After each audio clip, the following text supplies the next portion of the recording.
Hello दोस्तों, नमस्ते, प्रणाम। मैं संजू निषाद आप सभी का स्वागत करती हूँ अपने यूट्यूब चैनल पर। और हमारे एक क्या नाम है, नाम तो भूल गई, अजय भैया ने कमेंट लिखा है कि सिस्टर आप विवाह गीत सुनाइए।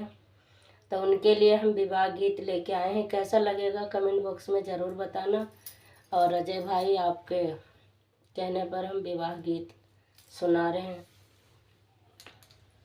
नदिया किनारवा हरी हरी दुबिया दुबिया चराए से ओरे गाये रे। नदिया किनारवा हरी हरी दुबिया दुबिया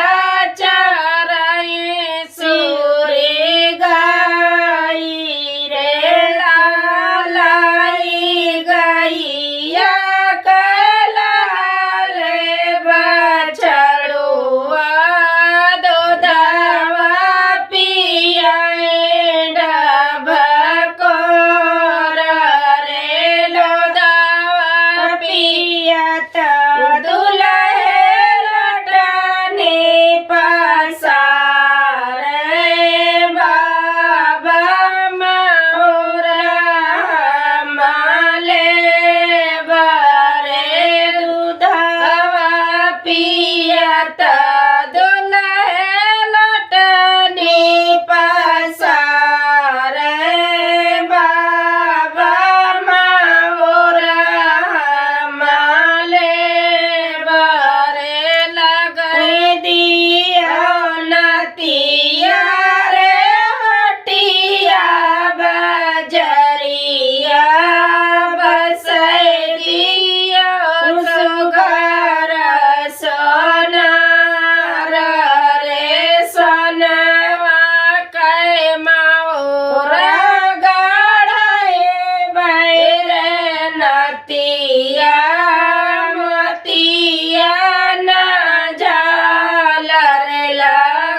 पियत दुल्हे लौटाने पसारे बापा मोरा हमले बारे लगा दिया पुतावर हटिया बजरिया बस दिया सुघर लगा दिया पुतावर हटिया बजरिया बस दिया सुघर सोनार रे सोनवा ये मोरा गड़े बैरे पुतवा मोतिया ना झालर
नदी